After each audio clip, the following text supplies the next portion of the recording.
adik-adik, selamat pagi semuanya adik-adik. Bagaimana kabarnya semuanya adik-adik? Saya berharap ya adik-adik selalu menjaga kesehatannya di rumah. Kita yakin percaya bahwa Tuhan itu selalu menyertai kita. Tuhan selalu melindungi kita. Apapun dengan keadaan kita yang sekarang, saat ini yang kita hadapi, kita percaya kita harus bersyukur. Bagaimanapun itu keadaan yang saat ini, kita harus bersyukur kepada Tuhan karena kita mempunyai Tuhan yang luar biasa. Bahkan juga adik kita harus tetap berdoa kepada Tuhan karena tiada Tuhan selain Dia yang bisa menolong kita saat ini. Hanya Dia yang satu-satunya bisa menolong kita adik-adik. Nah adik-adik, saat ini kita akan masuk dalam ibadah kita akan memuji Tuhan. Sebelum kita masuk dalam ibadah kita lebih dalam lagi, saya mengajak kita untuk berdoa. Kita berdoa. Saat ini Tuhan, kami bersyukur karena kami mempunyai Allah seperti Engkau. Kami bersyukur karena kami mempunyai Tuhan yang sangat luar biasa. Tuhan yang begitu perhatian kepada kami. Tuhan yang begitu mempunyai kasih sayang kepada kami. Terima kasih Tuhan, terima kasih. Dan bahkan saat ini kami berdoa juga bagi adik-adik kami yang ada di rumah. Tuhan, Kau lindungi mereka, Engkau jaga, Kau pelihara mereka, jauhkanlah mereka dari segala kejahatan dan mara bahaya. Biarlah Tuhan Engkau selalu bersama dengan mereka saat ini. Tuhan, Kau berikan kesehatan, kekuatan kepada mereka. Biarlah Tuhan mereka selalu datang dan selalu merindukan oleh Engkau. Semuanya kami serahkan ke dalam tangan Tuhan. Kami tetap percaya penuh kepadamu Tuhan. Inilah doa kami, dalam nama Yesus kami berdoa. Amin. Nah adik-adik, kita akan memuji Tuhan. Kita harus semangat, bersuka cita untuk memuji Tuhan. Kita menaikkan pujian kita dengan judul More, More, More.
Nah adik-adik, kita sudah memuji Tuhan dengan semangat dan tiba saatnya kita akan mendengarkan firman Tuhan.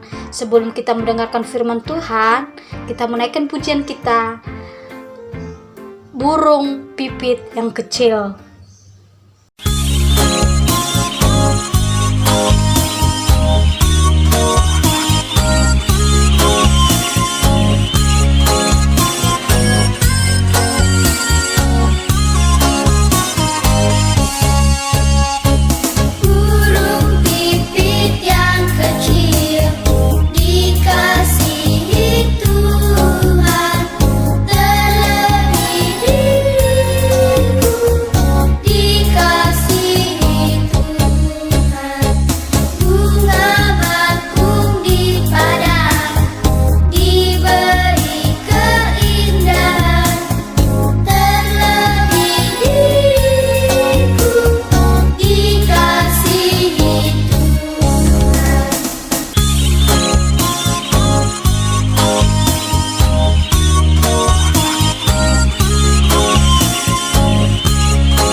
Oke, adik-adik, saatnya kita mendengarkan firman Tuhan. Sebelum kita mendengarkan firman Tuhan terlebih dahulu, saya mengajak semuanya adik-adik untuk tenang, fokus, serius untuk mendengarkan firman Tuhan. Kita harus berserah kepada Tuhan. Kita harus berdoa untuk sebelum kita mendengarkan firman Tuhan. Kita berdoa. Tuhan Yesus yang baik, sebentar lagi kami mendengarkan firman-Mu. Tuhan tolong, Engkau selalu menyertai setiap adik kami. Biarlah mereka tetap fokus untuk mendengarkan firman-Mu Tuhan, lebih serius untuk mendengarkan firman-Mu. Tuhan tolong mereka, agar mereka tetap percaya, selalu berserah penuh kepada Tuhan. Biarlah mereka selalu berkata bahwa mereka mempunyai Allah yang hebat, Allah yang dahsyat, Allah yang luar biasa, bisa selalu mengerti dengan situasi dan keadaan mereka. Engkau tahu Tuhan, ada adik kami saat ini, mereka selalu datang hanya kepadamu, tapi kami tak percaya itu semua kepadamu Tuhan. Kami serahkan ke dalam tangan Tuhan. Inilah doa kami, dalam nama Yesus kami berdoa. Amin.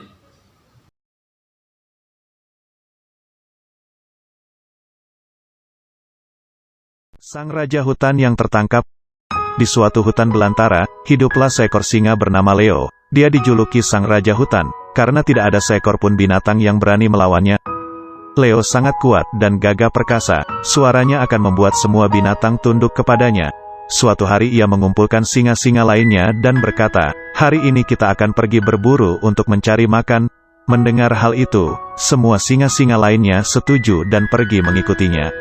Dalam perjalanan singa lainnya berkata, "Raja, saya mendengar sesuatu yang mencurigakan, suaranya bukan seperti jejak binatang." Leo pun berhenti, dan dia mencoba untuk mendengar, akan tetapi dia tidak mendengar apa-apa. Karena dia adalah pemimpinnya, dia berkata, "Saya tidak mendengar apa-apa, karena itu kita harus tetap jalan." Akan tetapi singa lainnya memperingatinya sekali lagi untuk jangan pergi, tetapi Leo bersikeras dan memerintahkan untuk tetap berjalan. Di tengah perjalanan, tiba-tiba mereka dikejutkan oleh sekumpulan pasukan tentara yang melemparkan jaring ke arah mereka. Singa-singa ini terkejut dan mereka pun berusaha menyelamatkan diri masing-masing.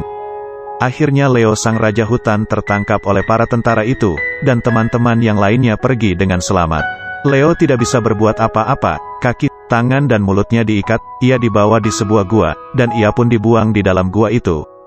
Setelah beberapa hari, ia merasa sangat lapar, karena ia tidak diberi makan, ia merasa sangat marah, dan ia berjanji akan makan apa saja yang ia temukan di gua itu. Suatu hari ia melihat pintu gua itu terbuka, dan ia sangat senang sekali, karena mungkin mereka akan melemparkan makanan kepadanya, dan benar saja, tiba-tiba ada seorang yang dibuang dalam gua itu. Leo sangat senang, ia bersiap-siap untuk menyantap orang tersebut. Tapi tiba-tiba dia terkejut, karena yang tadinya dia merasa sangat lapar, berubah menjadi kenyang, dan ia sedikit pun tidak ingin memakan orang tersebut. Mulutnya tidak bisa dibuka, ia melihat orang itu sangat baik, ia sedang berdoa. Sepanjang malam Leo hanya duduk diam sambil menatap orang itu. Siapakah gerangan orang itu sehingga membuat saya tidak mau untuk memakannya?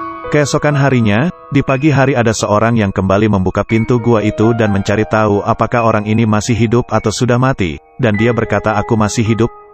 Akhirnya orang ini pun dilepaskan dari gua singa, dan beberapa waktu kemudian ada beberapa orang yang dimasukkan dalam gua, dan tiba-tiba Leo merasa lapar dan dia menjadi sangat ingin makan. Akhirnya tidak menunggu lama, Leo pun menerkam orang-orang tersebut dan memakan mereka. Siapakah orang pertama yang dimasukkan dalam gua tadi? Iya benar, dia adalah Daniel. Tuhan menjaga dan melindunginya, karena dia rajin berdoa dan hidup takut akan Tuhan. Siapakah beberapa orang yang dimasukkan dalam gua dan akhirnya dimakan oleh singa? Mereka adalah orang-orang yang memfitnah Daniel dan mereka tidak mau menyembah kepada Tuhan.